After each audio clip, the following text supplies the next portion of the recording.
Yun, ngayon magkasama kami ni Bekbek, yung pamangkin ko.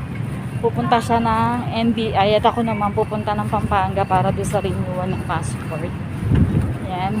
At naglalakad nga kami para pumunta din sa shop ng anak ko dahil nandun yung anak ko naghihintay. Yan guys, mamaya na lang ulit.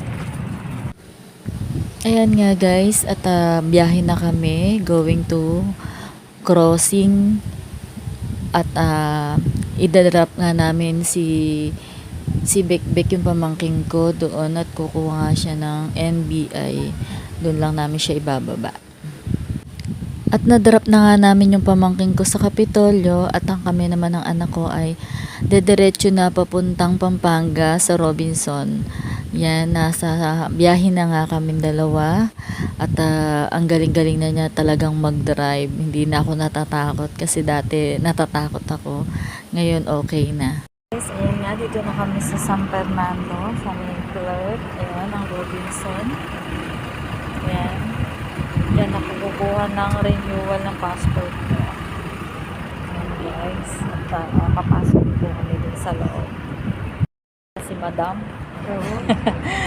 Kasama ko yung aking panganay tsaka yung nagdarive.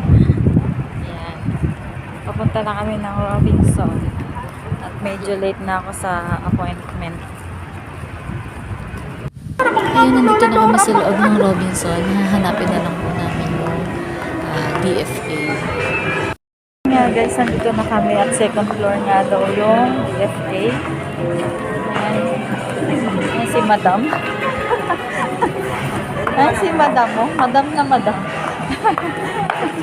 Ayan. Second floor kami papunta. Pit check.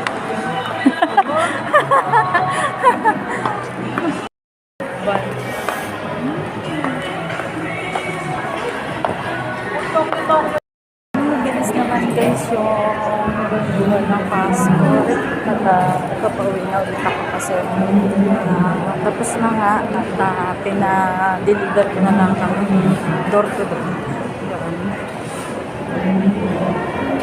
Ito ako sa Darius na nanganap ko yung anak ko kasi dito siya nag-stay. Ayan nga pala, yun na. Ayan ako na. Next dito, kakain muna kami kasi anong oras na din? Alas 2 at gutom na kami. Kagabi pa ako din na kumain sa kanina pa umaga. Yun. May guys, natahanap na kami ng kakainin na namin kasi na talagang gutom na rin ako. Parang namin na nilabas sa